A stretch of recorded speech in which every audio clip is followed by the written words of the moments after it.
What's up, you guys? Back for the next installment. It's your boy Shock today. Back at you with another Crimson Rampage reveals. We got a pair of characters today that's about to blow the doors off.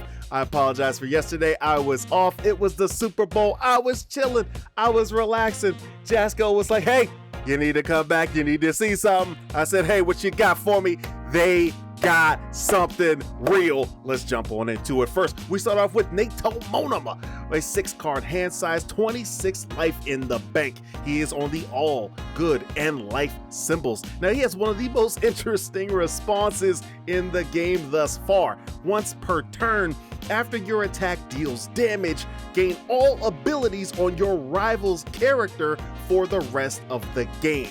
This ability cannot be canceled. So right there, you're copying your opponent's abilities. Notice you're gaining them. So the enhance that we're going to get to in a second, you will also have that in addition to everything your opponent's character has on their card. So the first thing I thought about ruling wise with this was most meta decks are gonna side this. You're not gonna, maybe you can run a MONAMA deck. I don't know. I'm not trying to hate on anybody, but I see this as being an ultimate side deck character, so you can get an advantage on certain characters based on matchups. Now, I was thinking, if you side in MONAMA, at what point are you legally required to reveal the character card that you're gonna play in game 2 or game 3?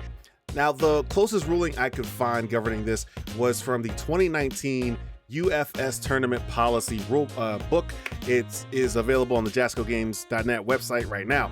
It reads, after each game in the series, each player may turn their character card face down. Both players will then have the opportunity to sideboard. Later on in the paragraph it reads, once decks have been randomized, the player who lost will determine play order. Players will then reveal their starting character and play the next game in the series. So if that's the way we're gonna play this ruling, and this is not exactly binding because this document does not technically govern the My Hero tournament format, there is another document coming that will govern the My Hero tournament policy. However, if this is the way we're gonna rule it, and this is very similar format, so I think it probably will be, then we would have to say this is a great ruling for MONAMA. If you side into MONAMA, your opponent doesn't know until you actually put him on the board. Now, it goes the same way, it cuts both ways, because your opponent, if they side out their character card, say they side out Kirishima into Eraserhead, they don't have to show you that Eraserhead until you've already finished siding your deck. So this is gonna be a bit of a cat and mouse game, a little bit of a cerebral 3D chess little thing going on. I really like to see. I'd like to see this play out on the biggest of stages. Could be really nice. Now, let's get back to that enhance that we left on MONAMA. He says, enhance, your attack gains a keyword trait of your choice. If it gained taunt, this attack gets +1 damage. Now, I always like to make sure we're on the same page. So just remember, the keyword traits are ally, charge, fury, kick, punch, range, slam, taunt, tech, and weapon, with taunt and tech being added this set. So you're not going to be adding EX, powerful, stun, any of those abilities. You're only going to be adding the traits. Now, this is pretty powerful because MONAMA is going to be able to add things to cards and combo off of those cards in your card pool, the cards that you normally wouldn't be able to combo with. So there's a lot of synergy MONAMA is going to be able to create out of thin air. Now, I'm not sure how much synergy you're going to be able to have right now. There aren't that many cards out in the game yet. However, as the game evolves, MONAMA only gets stronger. It's a very interesting card. I would love to get in the lab with a couple of really good players and just play around with deck lists with this guy on it. It could get very interesting. Now, let's not forget about his attack. Copy Harden is a 4 difficulty with a 3 control check. It has a 2 high block modifier. Love seeing that, as is a pretty good defensive card because it also has breaker 1. So this is easily going to find its way into a lot of decks just based off of those stats alone.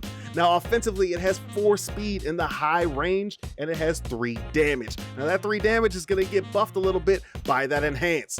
add 1 foundation from your stage to your hand, this attack gets +3 damage. So this is one of the cards you're actually gonna play if you have problems on the defensive side. It has the breaker. You're able to pick up a foundation from your stage and block with it on the defensive turn. This is one of the cards that is an attack, but it's actually more defensive than anything else.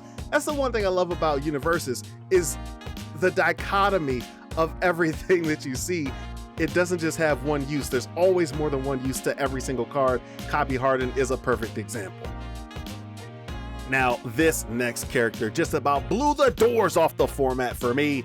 When I read this, I was like, whoa, what? Himeki Toga is on the board, a character that a lot of people were asking for. So let's jump in to see what they got for us. She sports a 7-card hand size, 20 life in the bank, one of the glass cannons of the format. However, she's a little more interesting than that. She's not just a Tokoyami. Now, she is on the death, evil, and life symbols. She has a very interesting abilities. We're going to jump right in. Enhance, lose 1 health. Your attack gets +1 speed.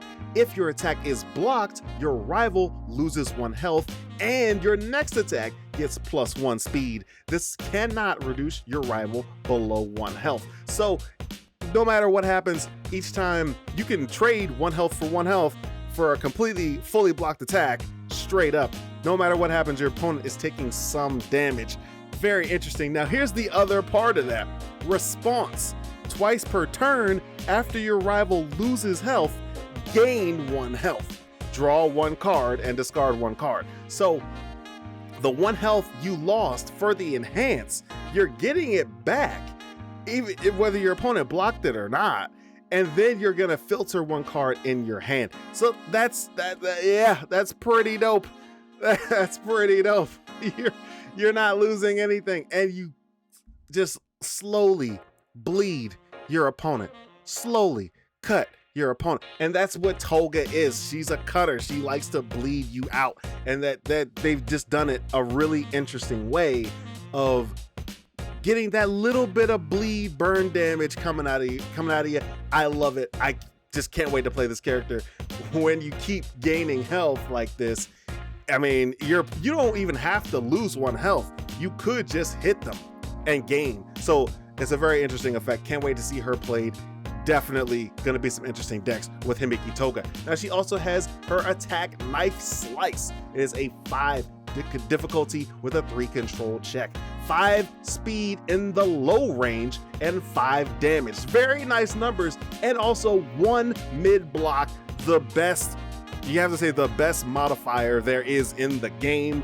Hate giving mids credit because there's so many of them, but it is the best block modifier in the game. Now, enhance. The next time your rival loses health in the combat phase, they lose 1 health and you gain 1 health. Think about that. So you play Knife Slice after you just played the character Enhance, you're gaining 2 health and your opponent's losing 2 health, even if it was completely blocked. You don't even have to buff your speed to get to your opponent's life. You're doing that damage guaranteed. Knife Slice is definitely one of the best attacks that I've seen out of this set so far. Love seeing it with her character, that is. I love this energy. Now that we also have Deadlock Enhance, your rival loses 2 health. Now, that's just great. I mean, like, you know, what can I say? I have to grade out Himeki Toga as absolutely meta. 100%. She's about to be out here doing stuff. I can't wait to see it. Now, let's not forget about MONAMA.